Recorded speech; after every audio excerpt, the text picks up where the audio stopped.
नाजरीन, मेरा नाम है राना साजिद और आप देख रहे हैं DS डिजिटल टीवी। नाजरीन, पाकिस्तान फिल्म इंडस्ट्री की बात करें तो एक से बढ़कर एक फ़िल्म जो है वो मार्केट में आई है और उन्होंने जो अपना नाम पैदा किया वो नो डाउट आप सबने वो देखी भी और इन्जॉय भी की। लेकिन कुछ ऐसी मूवीज़ होती हैं जो कि वर्सटाइल हो जाती हैं, लेजेंड प्ले चली जाती हैं, शोरा फाक मूवीज़ जिनको हम कह सकते हैं, जो कि सदियाँ चलती हैं, मतलब बहुत लंबे अरसे तक उनका नाम रहता है। वो चाहे बॉलीवुड इंडस्ट्री की बात कर लें, पाकिस्तान की लॉलीवुड इंडस्ट्री की बात कर लें या डिफरेंट किसी भी इंडस्ट्री की बात करें, कुछ ऐसी मूवीज़ होती हैं जिनको बहुत लंबे अरसे तक लोग जो हैं वो हमेशा याद भी रखते हैं। इवन उनकी डायलॉग डिलीवरी की बात कर लें, इवन उनके एक्शन की बात करें, स्टोरी की बात करें, वो सारी चीज़ें बड़ी उसमें जानदार होती हैं। तो आज हम जिस मूवी के हवाले से बात करने जा रहे हैं, मौला जट, और मैं स्पेशली अगर इस मूवी के हवाले से बात करूँगा तो मैं द रियल मौला जट, मैं उसको थोड़ा सा कोट इसलिए कर रहा हूँ क्योंकि मार्केट में जो एक नई फिल्म आ रही है the legend of Maula Jatt के नाम से, और उसमें बड़ी तब्दीलियाँ की गई हैं, कल्चर और बड़ी एक्स्ट्रा समझ के वर्किंग उसमें हमें नज़र आ रही है। बॉलीवुड स्टाइल, थोड़ा सा हॉलीवुड स्टाइल और थोड़ा सा इस तरह का कि कब बहुत बैकवर्ड जाके, मतलब तारीख से पीछे जिस तरह होती चीज़ें, हमें उस तरह की वो थोड़ी सी फाइट भी दिखाई गई है, मतलब डिफरेंट चीज़ें आई हैं। तो लेकिन द मौला जट कैसी मूवी थी और उसमें जो वर्किंग हुई वो सब लोग जानते भी हैं। तो आज मौला जट के, द रियल मौला जट के जो सन हैं, बेटे हैं, हैदर सुल्तान साहब हमारे साथ मौजूद है और उनसे जानते हैं कि मौला जट के करैक्टर के हवाले से और मौला जट जो मूवी थी उसके हवाले से उनका क्या कहना, और आज जो ये मूवी आ रही है the legend of Maula Jatt, इसको किस नज़र से देखते हैं। तो आज हम बात करने लगे जनाब द रियल मौला जट के हवाले से। आपको पता है the legend of Maula Jatt के नाम से एक फिल्म जो है मार्केट में आ रही है बहुत जल्द, लेकिन द रियल जो मौला जट हैं उनके सन के साथ, उनके बेटे के साथ हम मौजूद हैं, यानी कि सुल्तान राही साहब के बेटे हैदर सुल्तान साहब हमारे साथ मौजूद है। हैदर साहब बहुत शुक्रिया, थैंक यू सो मच। और सबसे पहले तो ये बताएं, एक दफ़ा फिर से जिस तरह हम देखते हैं बहुत सी चीज़ें रीमिक्स होती हैं, रिवाइवल होता है और उनका सीक्वल बनता है, दोबारा से मार्केट में आती हैं, लेकिन कुछ चीज़ें तब्दील कर दी जाती हैं, चेंज कर दी जाती हैं, उससे हट के बना दी। कुछ कई दफ़ा ऐसा होता है कि वो हिट भी हो जाती हैं लेकिन कई दफ़ा फ्लॉप भी हो जाती हैं, क्योंकि जो सुपर डुपर हिट मूवी होती है जिसको हम तैयार करने की कोशिश करते हैं उसका डुप्लीकेट के तौर पे, वो कुछ शायकीन को पसंद आती है, कुछ को नहीं भी आती। तो आपकी नज़र में ये the legend of Maula Jatt के नाम से जो मूवी आ रही है मार्केट में, उसके हवाले से क्या कहेंगे आप? जी बिस्मिल्लाहिर्रहमानिर्रहीम। पहली बात तो thank you for coming over, आपका शानी का शुक्रिया। मैं फिल्म के हवाले से ये कहना चाहूँगा कि कोशिश उन्होंने बहुत अच्छी की है। रीमेक फिल्में हमेशा होती रहती हैं, लेकिन ये होता है कि जब आप किसी ऐसे क्लासिक एक आइकॉनिक फिल्म पे हाथ डालते हैं तो बस सोच समझ के करना पड़ता है प्लान आपको। और मेरे हिसाब से जो बिलाल ने थोड़ा सा इसको जो डायरेक्ट करने वक्त थोड़ा सा उन्होंने जो डिस्कशंस की, और मेरे हिसाब से जो उन लोगों ने जिस तरह से इसको खेला है थोड़ा सेफ हैंड खेला है। ठीक है, क्योंकि 79 में फिल्म रिलीज़ हुई थी, उस टाइम में जो एक इसका दौर था, एक जो एक्शन का सारा वो जो बना, इसको इस सब्जेक्ट को उठा के ले गए हैं वो 200 साल पीछे, 200 साल पीछे ले गए हैं। अच्छा, इस तरह से वो सेफ हैंड थोड़ा खेल गए हैं कि मतलब है कि मौला जट से एक होता था, उस समय में क्या हुआ था, वो उसको उसमें ले गए। जैसे कि जब भी कभी स्टार वॉर्स की सीरीज आई हैं, तो उन्होंने उसका क्या किया है कि उसके फिर वो हाउ इट स्टार्टेड उस टाइम में ले गए उसको, तो उन्होंने भी कुछ लगता है ऐसा कुछ किया। फिल्म में देखी ना, तो मार्केट में रिलीज़ नहीं हुई है, लेकिन उसका जो ट्रेलर से समझ में आ रही है यही आ रही है। जहाँ तक कंपैरिजन का ताल्लुक है, देखें जो ओरिजिनल चीज़ होती है वो ओरिजिनल होती है, उसका आप कंपैरिजन नहीं कर सकते। और उस दौर की जो ऑडियंस थी, जो उस टाइम के लोग थे, वो डेफिनेटली जब भी कभी इसका जिक्र आएगा वो हमेशा उसको प्रेफर ज़्यादा करेंगे बने इसके। बिल्कुल सही। ये आजकल की जनरेशन के लिए उन्होंने बनाई है, बेसिकली उन्होंने ट्राई ये किया है कि खाली पाकिस्तानी इसको इंटरनेशनल लेवल पे भी लोग रिकगनाइज करें। इसलिए इसके अंदर एक मौला जट का नाम और कुछ एलिमेंट्स तो हैं, लेकिन आपको काफ़ी हद तक इसमें ग्लैडिएटर और हॉलीवुड के टचेस भी नजर आएंगे। बिल्कुल, मतलब उन्होंने जो करंट समय के सिनेरियो चल रहा है उसको थोड़ा सा ऐड ऑन किया है। अच्छा, एक चीज़ जिस तरह हम मोस्टली बात करते हैं, मैंने बल्कि मौला जट ऑब्वियसली मैंने नहीं देखी थी पहले, लेकिन ये सारी जो है रिसर्च के बाद मैंने वो पुरानी वाली भी देखी, और जो चीज़ मुझे एक डिफरेंस नज़र आया, जो मेजर समझ के डिफरेंस है, उसका हम स्टार्ट देखते हैं कि अल्लाह ताला के पाक कलाम से होता है, और उसमें फिर बल्कि बहुत क्लियरली वो बताया जाता है कि इसमें दो करैक्टर हैं, मौला जट है और एक नूरी नात है। और मौला जट का करैक्टर ये है कि वो राइट वे पे है और नूरी नात रॉन्ग वे पे है। तो इन दोनों करैक्टर के गिर्द ये मूवी चलती है। मतलब अब आपको लगता है कि हमारी जो मूवीज़ बन रही हैं हम उसमें कोई लेसन भी प्रोवाइड कर रहे हैं ऑडियंस को, या जस्ट हम ग्लैमर के पीछे और समझ लें कि एक बहुत ज़्यादा बोल्ड माइंड के पीछे चल रहे हैं कि यार बस हमने हिट करनी किसी तरीके से। देखिए बात ये अनफॉर्चुनेटली बिल्कुल आपने सही बात की है कि अबू जी के दौर में जो 70s और 80s का जो दौर था उसमें हर फिल्म हिट होने की वजह ये थी कि उसके अंदर एक मैसेज था, कोई गैरत की बात थी, कोई ना कोई उसमें एक पैगाम आता था पब्लिक के लिए कि यार ये नहीं। आजकल की फिल्म्स में अनफॉर्चुनेटली ये देखा जा रहा है कि नंबर्स ऊपर कैसे आ सकते हैं, उसमें betterment as far as release के हवाले से क्या हो सकती है, कुछ चीज़ों में हम लोग छोड़ते जा रहे हैं। ये आप सही कह रहे हो, ऐसा हो रहा है। लेकिन बात यह है कि टाइम के साथ, वक्त के साथ लोगों को चेंजेस लाने चाहिए, आई एग्री विद दैट। लेकिन अगेन जो आपके बेसिक रूट्स हैं वो आपको नहीं छोड़ने चाहिए, और ये फिल्में वही हैं जो हमें सिखाती हैं कि हमारे बेसिक रूट्स क्या हैं। बिल्कुल सही है। और मेरे हिसाब से फिल्म अगेन बिजनेस वाइज मेरे हिसाब से बहुत अच्छा करेगी, क्योंकि इसको पहली बात तो मेरी बेस्ट विशेस उनके लिए इसलिए भी हैं क्योंकि जो होता है ना प्रोड्यूसर, उसकी जान शिकंजे में आई हुई होती है। उसने इन्वेस्ट किया और ये पाकिस्तान की हिस्ट्री की सबसे महंगी फिल्म बनी है। कि इसमें 30 to 40 करोड़ इन्वेस्ट हो चुका अब तक। तो अल्लाह करे उनके पैसे विद प्रॉफिट रिकवरी हो जाए, क्योंकि इतना टाइम उन्होंने वेट भी किया, 5 साल फिल्म रिटेक भी की थी। बिल्कुल। तो अब रिलीज होने जा रही है। इसके 2 एंड्स होंगे जो मैं समझ सका हूँ अब तक। ठीक है। Either it'll be a super duper hit, or either it'll go down the drain completely. क्योंकि हमारे इसके बीच में ग्रे एरिया कोई नहीं है। बिल्कुल, मतलब हमारी सेफ साइड नहीं है क्योंकि आम फिल्मों में ये एक आपको सॉफ्ट कॉर्नर मिल जाता है कि शायद चलो बी कैटेगरी में चली गई, या तो ये बिल्कुल ही क्लिक हो जाएगी या बिल्कुल ही हो जाएगी। क्योंकि इसको अगेन जितना मर्जी भी इसको चेंज करके लिया, लोगों ने कंपैरिजन करना है। बिल्कुल। सुल्तान राय साहब ने क्या किया, फहद ने क्या किया, कुरैशी साहब ने क्या किया, हमजा ने क्या किया। ये होगा, ये बिल्कुल होगा। और प्लस थोड़ा सा मेरे ख्याल से ये भी है कि हमारे जो एक्टर्स उन्होंने यूज़ किए हैं सारे के कराची के हैं, बड़े अच्छे आर्टिस्ट हैं सब, लेकिन ऑब्वियसली पंजाबी स्पीकिंग नहीं है। अच्छा, ये बात बड़ी इंटरेस्टिंग है और बड़ी ज़ाहिर है मैं भी यही करने जा रहा था कि जिस तरह हमने देखा राय साहब की एक्टिंग और इसके हवाले से, और जो डायलेक्ट डिलीवरी थी उनकी, वो पंजाबी एक्सेंट और वो सारी चीज़ें, इवन जो कुरैशी साहब है उन्होंने कहा था कि मेरा अंदाज बड़ा धीमा था और मुझे वो डायलेक्ट जैसे मिले कि जिस तरह नवा है सोनिया, वो फिर उन्होंने जिस अदायगी से वो किया वो उसी सेंस में हिट हो गया कि मतलब लो टोन में किया। और राय साहब का तो फिर एक पंजाबी कल्चर था, एक बहुत ही जानदार करैक्टर और बहुत ही जानदार अदाकारी। तो अब वही जो लोग उर्दू स्पीकिंग हैं जो आपने बात की, उनके मुँह से ये डिलीवरी और कितना समझ लें कि वो वाकई में इसका हक अदा कर पाए हैं या चीज़ें हैं बाकी। देखिए मैंने जो ट्रेलर में देखा है जो कि गुलाबी पंजाबी होती है वो सब तकरीबन बोल रहे हैं। अच्छा। बात ये है कि उन्होंने कोशिश की है, एक अच्छी एफर्ट की है, ट्राई किया है, लेकिन ऑब्वियसली बात है क्योंकि इसको पब्लिक अब कैसा उसको रिस्पांस देती है तो सिनेमा में आने के बाद उसका आइडिया होगा। लेकिन अगेन एक अटेम्प्ट उन्होंने कम से कम उन्होंने की। ठीक है। लेकिन मेरे हिसाब से थोड़ा सा और होमवर्क पंजाबी के हवाले से वो करना चाहिए, क्योंकि जब आप ठेठ पंजाबी फिल्म बनाते हैं तो आपको उसकी वो लैंग्वेज के ऊपर अबूर होना चाहिए। जैसे कि मैं अगर कोई उर्दू फिल्म करने जाता हूँ तो वहाँ पर जाके अगर मैं क्या खड़े हो किधर से आए हो, अगर ऐसे बोलूँगा तो वो इसलिए थोड़ा सा अपने को क्लेरिफाई, एक्टर्स की बाउंड्रीज कोई नहीं होती हैं, चाहे वो कराची से हैं, लाहौर से, कहीं से भी हैं, आर्टिस्ट सब एक बराबर ही हैं। बस ये है कि अपना होमवर्क आपको थोड़ा सा और बेहतर कर लेना चाहिए। और अगेन लाइक आई सेड, मैंने जैसे शुरू में बात भी की थी कि बिलाल ने थोड़ा सा उसको स्मार्टली ये खेला है कि उसको उठा के पीछे दौर में ले गया। अगर एग्जैक्टली लाचे कुर्ते में लोगों को लेके आते, एग्जैक्टली वही गंडासा, वही नूरीनाथ, वही मौला होता, तो ये फिल्म बहुत बुरी तरह हुट होनी थी। वो फिर तो उसका मुकाबला ही नहीं होना था। फिर उन्होंने बहुत बुरी तरह जो हमने देख ली है वो उससे ऊपर क्या लेकर आ पाएंगे। अच्छा, इसको अगर जिस तरह हम उर्दू पंजाबी की बात कर रहे हैं, लेकिन हमारा बेसिक थीम नहीं है, लेकिन जाहिर है अगर उस फिल्म को हम देखते हैं मौला जट जो ओरिजिनल थी, लेजेंड ऑफ मौला जट के नाम से लेके आया, उर्दू में बनाया जा सकता था? इसकी बड़ी अच्छी मिसाल, जिंदा मिसाल हमारे पास मौजूद है कि इंडिया में धर्म जी ने और शत्रुघ्न सिन्हा साहब ने ये फिल्म को रीमेक किया, उसका नाम पता नहीं क्या रखा था, और टोटल फिल्म उर्दू में थी। अच्छा, उर्दू में थी, और वो डेड फ्लॉप थी। और उन्होंने ये बात बाबर कही कि हम लोगों ने 3 दफ़ा अटेम्प्ट की मौला जट बनाने की यहाँ पे, लेकिन हमसे नहीं बनाई गई। दैट मीन्स कि अगर बॉलीवुड के इतने बड़े सुपरस्टार्स ये बात कह रहे हैं तो दैट मीन्स कि ये पंजाबी की तो ये पंजाबी में ही आना बनता फ्लेवर है, तो उसी में उसमें आना बनता था उसका।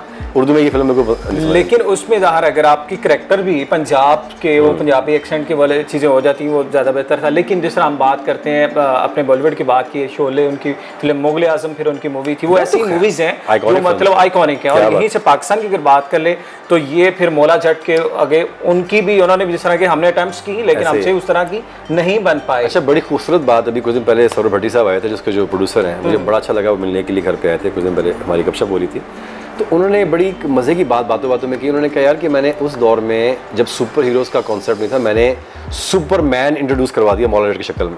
ओके यस, ये कि एक सुपर हीरो वो दे दीजिए जिसका डायलॉग यही कि मौलाना मौलाना मारे तो मौला नहीं मरदा। बिल्कुल, मौलाना मारे तो मौला नहीं मार सकता। यानी कि अगर मुझे रब मारेगा तो मार सकता है, इंसान के बस की बात नहीं है। तो ये एक सुपर हीरो की बात है ना कि उसने जहाँ भी गया उसने फना कर दिया, मार दिया, भड़का दिया। तो उन्होंने कहा ये चीज मैंने उस दौर में सुपर हीरो पाकिस्तान को दिया, जो अब आके यहाँ पर कोई इंडिया में कृष बन रही है, क्योंकि फ्ला बन रही है, सुपरमैन बन रही है। मैं कहता हूँ उस दौर में मैंने मौला जट को इस लेवल पे इंट्रोड्यूस किया। टेक्नोलॉजी का बिना जो दौर था उस वक्त ही हमने इंट्रोड्यूस करवा दिया था और लोगों ने इसको एक्सेप्ट किया, माना कि यार ये गबरू पंजाब का है, वाकई इसको कोई नहीं गिरा सकता। तो बात ये कि आप जब पब्लिक के साथ इस लेवल पे कनेक्ट कर जाते हैं ना, देन दोस फिल्म्स बिकम आइकॉनिक लेवल्स, वो एक लेजेंड में चली जाती हैं। बिल्कुल सही है। और जैसे भी आपने नाम लिया मुगल आजम का, अब इन बड़े नामों पे जब आप हाथ डालने की कोशिश करेंगे तो आपको पूरा होमवर्क करके आना है भाई। बिल्कुल मतलब उनसे ऊपर आप आएंगे तो ऊपर भी जाना है, तो आपको उस तरह की जो तैयारी। मैं आपको इसी बात का बड़ा एक और बताता हूँ कि अभी रिसेंटली मुझसे बहुत से लोगों ने पूछा जी कि उन्होंने आपको अप्रोच किया था इस रोल में करने के लिए, आपसे बात की थी कि नहीं। मैं कही पहली बात तो मैं पाकिस्तान में था नहीं, ठीक है, और अगर मैं पाकिस्तान में होता भी और जो डायरेक्टर है उसके माइंड में शायद फवाद और ये लोग इसलिए थे क्योंकि यार हिसाब से मैंने इसको करना है, दैट्स परफेक्टली फाइन। मुझे उसमें वो नहीं किया, मुझे क्यों नहीं किया, उसको क्यों नहीं किया, मेरी बेस्ट विशेस उनके लिए हैं।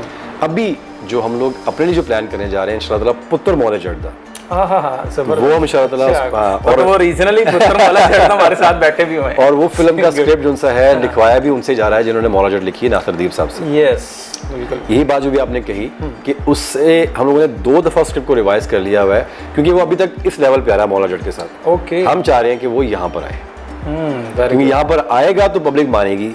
यस, चाहे मैं अबू जी की जगह मैं कर रहा हूँ, लेकिन बात हुआ है कि मैं अगर उससे ऊपर नहीं आऊंगा तो पब्लिक नहीं मानेगी, उसको कंपेरिजन में आ जाएगी ना बात।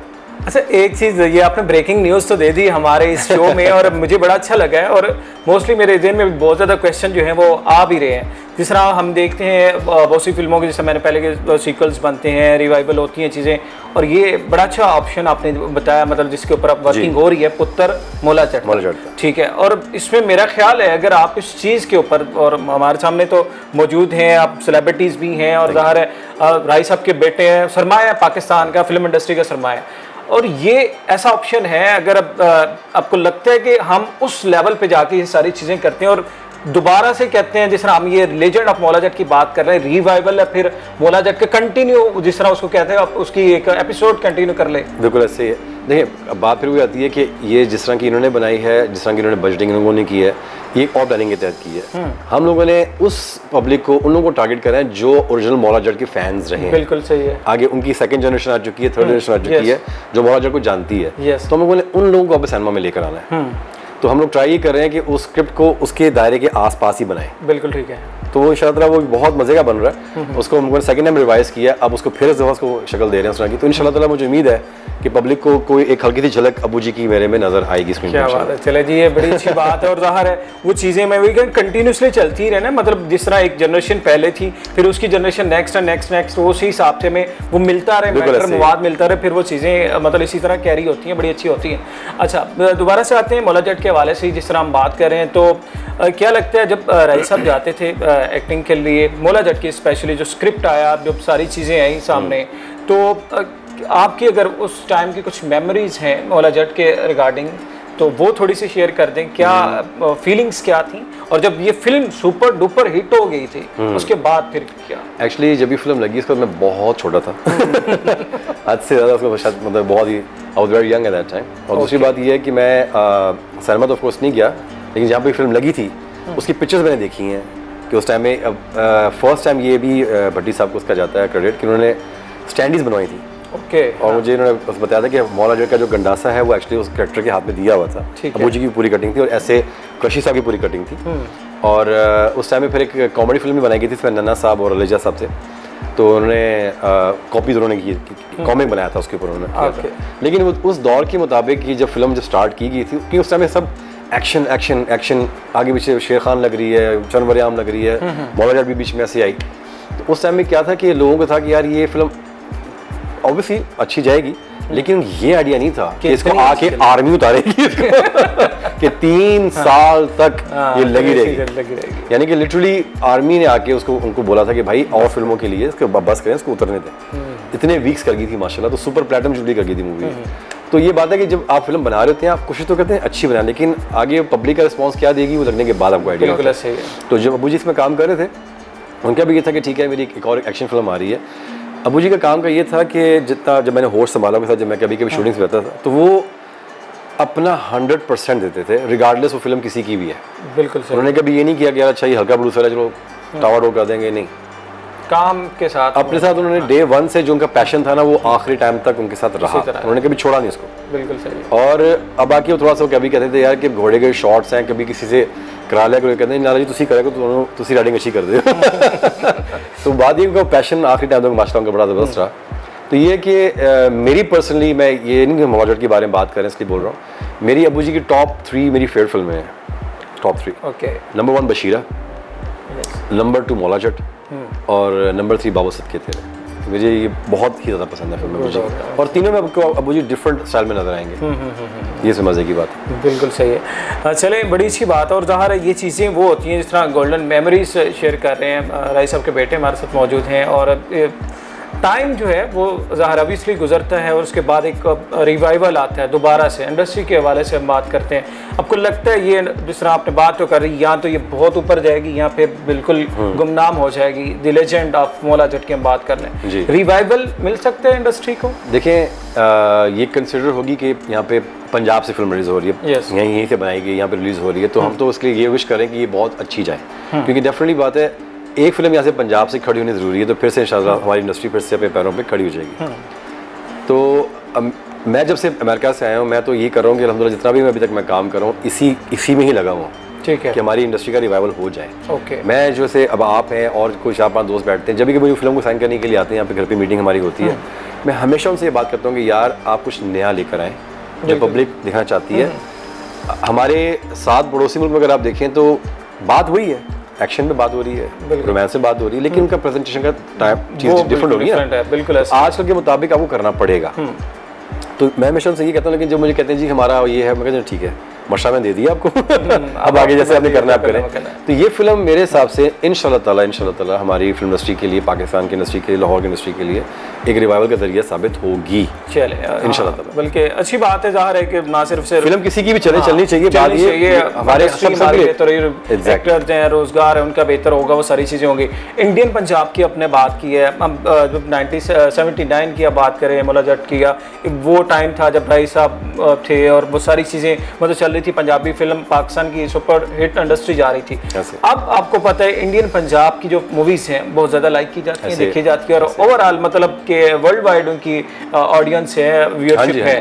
तो आपको लगता है नहीं कि हमने उसके बाद राय साहब के बाद थोड़ा सा जो पंजाब का कल्चर था उसको हमने थोड़ा सा डिफरेंट वे से इंट्रोड्यूस करवाया, जिसकी वजह से हमारी चीज़ें मिसप्लेस हुई हैं, लोगों ने इसको एक्सेप्ट नहीं किया जिस तरह से करना चाहिए। अब जिस तरह इंडियन पंजाब वाले दिखा रहे हैं अपने कल्चर को, अपने एक सादा लाइफ भी आपको पता नज़र आ रही होती है, और उसमें एक मैसेज भी डिलीवर हो रहा है, और लोग उसको कॉमेडी में भी और एक्शन में भी हर तरह से वो पसंद कर रहे होते हैं। ऐसे देखें, ये जो आपने बात की, ये एग्जैक्टली यही मेरे वर्ड्स मेरे डायरेक्टर या किसी प्रोड्यूसर के लिए फिल्म नहीं संगत हो ना, ये होते हैं कि हमारे पंजाब में एक्शन के अलावा भी रंग हैं, बिल्कुल बहुत कलरफुल हमारा ये जो ये खित्ता है, इसके अंदर आप उसके साथ भी खेलें ना।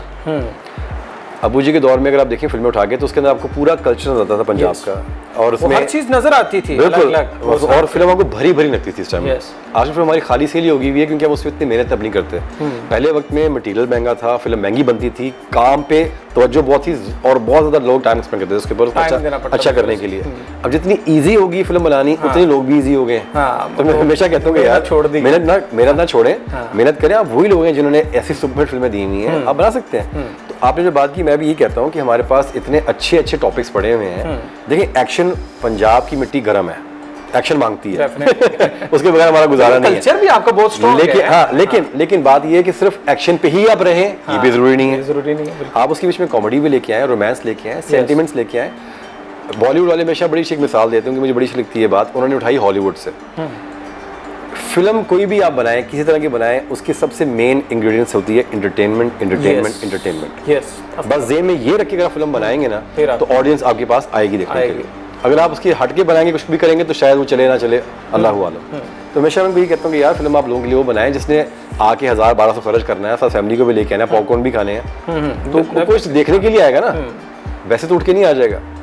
सो आई पर्सनली फील कि रिवाइवल के लिए इतना कोई मुश्किल काम नहीं है, सिर्फ वो 4-5 लोग अगर ये ऑन ट्रैक आ जाए तो इंशाअल्लाह बहुत सारा काम अच्छा हो जाएगा। ठीक हो गया। अच्छा, लास्ट में मेरी ये फिल्म से हट के क्वेश्चन है, अब आई थिंक सो कि अब इसको हम ऐड करेंगे या नहीं करेंगे, लेकिन राइस साहब की लाइफ में हमने देखा उन्होंने बहुत ज़्यादा फ्लाई काम भी किए, मतलब रिहेबिलिटेशंस की और फंडिंग, बहुत ज़्यादा लोगों की हेल्प आउट भी करते रहे। अब स्टेटस क्या है थोड़ा सा ये बता दें, और साथ में मुझे आई डोंट नो, हो सकता है ये चीज़ ऑलरेडी चल रही हो क्योंकि फाउंडेशन वगैरह को इस तरह के काम वर्क चल रहे हैं कि जो समझ कि हम इसको कोट कर लें कि वो जो फनकार इंडस्ट्री के रिगार्डिंग है कि अगर वो राय साहब इतना बड़ा हमारा नाम है, माशाल्लाह सरमाया है, कि उनके ज़रिए से भी चीज़ें चलती रहें ताकि ये जो लोग अभी इंडस्ट्री से थोड़ा सा दूर है वो दोबारा से वापस। बिल्कुल बिल्कुल, नहीं बहुत अच्छी आपने बात की है। देखें इस पर मेरा पहले भी बहुत सारे फ्रेंड्स ने मुझे ये बात के लिए सजेस्ट किया कि अबू जी के नाम की फाउंडेशन बनाई, और वो जो लोग अबू जी के माशाल्लाह यहाँ पे होते हुए जब थे तो बाहर जब भी उन्होंने निकलना तो कम से कम हमारे गेट पे 8-10-15 लोग डेली उनको मिलते थे, उनको मिल के जाते थे। और उसके अलावा भी माशाल्लाह उनका बहुत सारा सर्कल था, हमें भी नहीं पता था बिल्कुल, क्योंकि कहते थे अल्लाह की रज़ा के लिए, डेफिनेटली दिखाने के लिए कभी करते नहीं थे वो, तभी अल्लाह ताला ने माशाल्लाह उनको अरूज भी दिया। अब बात ये है कि मैं एज बीइंग हिज सन, वो लोग मुझसे भी काफ़ी सारी एक्सपेक्टेशंस रखते हैं, डेफिनेटली। तो अब बात ये है कि मेरी जहाँ तक पॉसिबिलिटी होती है मैं करता ज़रूर हूँ, लेकिन अगेन मैं कोशिश करता हूँ कि ज़्यादा बता के दिखा के ना करूँ, ओके, प्राइवेटली करता हूँ। लेकिन अगेन अब मैं एक बंदा हूँ तो इसलिए फाउंडेशन ही उनसी है, वो हम लोगों ने बिल्कुल प्लान की हुई इसके लिए। अभी इंशाल्लाह अंकल अबू जी के लिए एक इवनिंग प्लान करने जा रहे हैं, ट्रिब्यूट टू सुल्तान रईस साहब के नाम से, तो उसमें ये इंशाल्लाह एक अनाउंसमेंट होगी और फिर उसको वहाँ से उसको इंशाल्लाह कैरी ऑन करेंगे। जो लोगों की हम जहाँ तक भी कर सकते हैं वो करेंगे इंशाल्लाह, इंडस्ट्री के लोगों की भी, बाहर भी लोगों की इंशाल्लाह। अरे उसमें ये चीज़ बड़ी अच्छी है और हमें तो बड़ी लाइक करेंगे, बल्कि इंडस्ट्री पूरी बड़ी लाइक करेगी, क्योंकि एक तो राइस साहब की जो खिदमात हैं वो एक तो हमारे साथ चलती रहेंगी किसी न किसी वाया से, किसी न किसी वे से, क्योंकि जो यूथ है, अगली जो जनरेशन आपकी, वो भी इसी एंड से, आपकी फाउंडेशन के एंड से चलती रहेगी। और साथ ली के बाहर वो लोग जिन्होंने राइस साहब के साथ काम किया हुआ है या फिर डायरेक्टर प्रोड्यूसर्स मौजूद हैं दुनिया भर में, वो भी ज़ाहिर है इस के साथ मिलेंगे। बिल्कुल ऐसी है। और मैं स्पेशली मैं आप यकीन करें, ये कोई ऑन कैमरा की बात थी, मेरा बहुत ज़्यादा दिल दुखता है इस बात से कि मैंने वो टाइम देखा हुआ है जब मैंने पहले फिल्म अबू के साथ की थी, वो उसका पूरा बूम पीरियड था इंडस्ट्री के ऊपर। तो जो टेक्नीशियन लोग हैं ना, जो लाइट मैन हैं, जो मेकअप आर्टिस्ट हैं, जो बिहाइंड द कैमरा काम करते थे, वो बेचारे बिल्कुल घर चले गए हैं, उनके पास कुछ और को करना आता नहीं ना। तो मेरी बड़ी कोशिश है कि मैं खींच के बस उनको काम पे लेकर आऊँ, तो इसलिए मैं काम अल्हम्दुलिल्लाह बहुत सारा कर रहा हूँ और लगा हूँ, मैं कोई फिल्म छोड़ता नहीं कि ये मेरे वजह से चलिए कुछ 8, 10, 15, 20 लोगों का सर्कल उसमें से ऑन ट्रैक आ जाता है। तो ये अगर हमारा काम अगर बन जाता है तो फिर उन लोगों की हम लोग हेल्प कर सकते हैं जो उसका बेचारे घर एज के हो चुके हैं, नहीं कर सकते, बिल्कुल सही, उनके करना चाहिए। और ये अल्लाह की रज़ा के लिए करना चाहिए, क्योंकि टाइम में दुनिया से जाना भी तो है ना। यस, बिल्कुल ऐसे ही है, और अपना नाम अपना मकाम छोड़ के जाएं तो फिर तो दुनिया आपको सलाम करती रहेगी। फाइनली हैदर भाई, क्या पैगाम, क्या मैसेज देंगे आज के इस प्रोग्राम से, और अब जो देखने वाले हैं उनके लिए आपकी तरफ से क्या? मैं जी बस पहली बात तो अगेन आपका थैंक यू कहना चाहूँगा कि आप लोग स्पेशली आए मेरे पास, और दूसरी बात ये है कि मेरी बेस्ट विशेज़ हैं Maula Jatt film, the legend Maula Jatt जो आ रही है, अल्लाह पाक उसको कामयाब करे, उनकी कामयाबी हमारी कामयाबी है।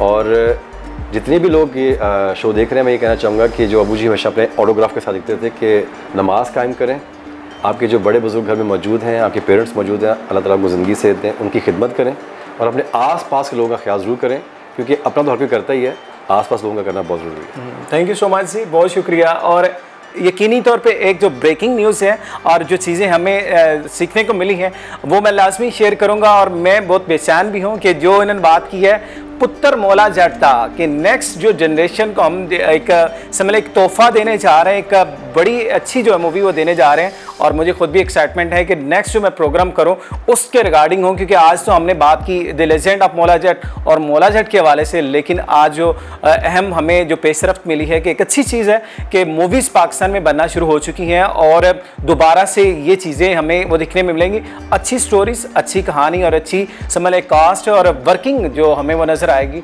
वो भी हमें आपके साथ शेयर करते रहेंगे। तो आज हैदर सुल्तान साहब हमारे साथ मौजूद थे, आपने the legend of Maula Jatt और मौला जट का कंपैरिजन देखा, सुना भी, और सुल्तान रईस साहब की यादें भी हम उन्होंने शेयर की हमारे साथ। यकीनी तौर पे आज का प्रोग्राम आपको पसंद आया होगा। दोबारा फिर से हाज़िर होंगे, अपना ख्याल रखिएगा, अल्लाह हाफ़िज़।